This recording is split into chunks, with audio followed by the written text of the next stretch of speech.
Terima kasih. Semakin tinggi jenjang kepemimpinan, semakin luas cakupannya, semakin kompleks organisasinya, maka pemimpin makin mengandalkan pada nilai. Bukan lagi teknis-teknis, tapi makin mengandalkan pada nilai. Itu yang membedakan antara kepemimpinan yang kompleks dengan yang sederhana.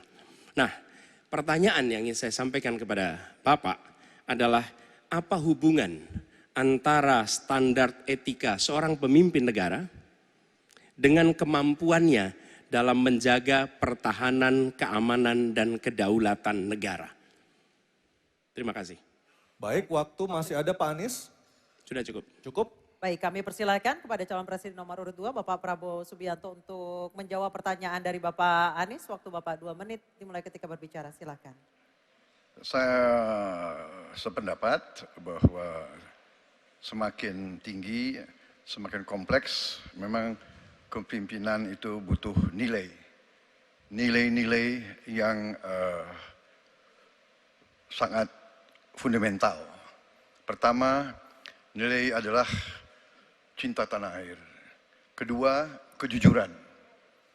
Ketiga, kebersihan yang Bapak bolak-balik ngomong. Harus memberi contoh. Tidak boleh korupsi dengan bentuk apapun. Jadi saya sependapat harus ada kepemimpinan berdasarkan nilai. Ya. Jadi hubungan dengan etik benar. Ya, kita harus beretik dengan benar. Ya, jujur. Apa yang kita katakan itu ya yang ada di hati kita. Jangan lain di mulut, lain di hati. Dan harus cinta tanah air. Pertahanan ini sakral bagi kita. Ini menyangkut keselamatan kita. Jangan karena ambisi pribadi kita menghasut dan menyesatkan rakyat. Itu etik yang tertinggi.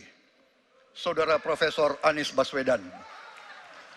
Itu etik yang tertinggi. Kebersihan jiwa. Kejujuran. Kesetiaan kepada rakyat. Sekali lagi, jangan karena ambisi pribadi kita menyesatkan rakyat, kita menghasut rakyat, kita membahayakan pertahanan keamanan rakyat. Kasihan prajurit-prajurit yang sedang berjuang untuk menjaga kita. Polisi-polisi yang menjaga kita, kasihan. Kalau ada calon-calon pemimpin yang kerjanya hanya menghasut saja. Waktu habis, terima kasih Pak Prabowo. Mohon tenang. Bisa tenang dulu, Bapak Ibu, bisa tenang dulu. Oke, Mohon bisa tenang dulu. Baik, kita lanjutkan kepada Bapak Anies Baswedan menanggapi jawaban dan pernyataan dari Capres nomor urut 2 Bapak Prabowo Subianto. Waktunya 1 menit, silakan Pak Anies. Ketika dikatakan bahwa standar etika yang dipegang adalah tinggi, memang menjadi presiden, panglima tertinggi harus memiliki standar etika yang amat tinggi. Itu harus. Karena dia akan mengambil keputusan, mengerahkan pasukan, dan ketika harus bertempur ada korban nyawa, itu keputusan-keputusan etika.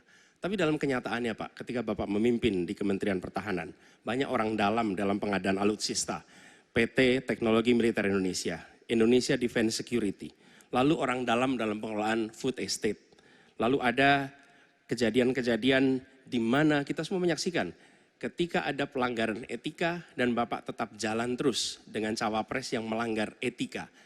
Artinya ada kompromi atas standar etika.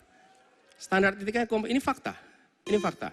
Dan kemudian dalam pidato Bapak mengolok-olok tentang pentingnya etika. Saya tidak tega untuk mengulanginya. Pertanyaannya, apa penjelasan Pak Prabowo soal itu semua? Baik, waktu habis. Oke, harap tenang dulu, kita lanjutkan acaranya. Kami persilakan Bapak Prabowo untuk menanggapi pernyataan Bapak Anies Baswedan. 1 menit, silakan Bapak. Jadi, saudara-saudara, semua data yang saudara ungkapkan itu keliru semua. Jadi saya bersedia kita duduk, kita buka-bukaan, ya. Mau bicara food estate, mau bicara apa PT Teknologi Militer Indonesia, kita buka, iya kan? Jadi di mana masalahnya? Nah, saudara bicara etik-etik, ya kan? Saya tuh keberatan karena saya menilai, maaf ya, karena Anda desak saya terus terang aja saya menilai Anda tidak pantas bicara soal etik. Itu saja. Saya merasa bahwa Anda itu posturing, ya. Anda tuh menyesatkan. Itu aja, ya. Saya boleh berpendapat kan? Saya menilai Anda tidak berhak bicara soal etik karena Anda memberi contoh yang tidak baik soal etik. Terima kasih. Mohon tenang, mohon tenang. Oke. Harap tenang, kita sudah sepakat Bapak Ibu yang ada di ruangan.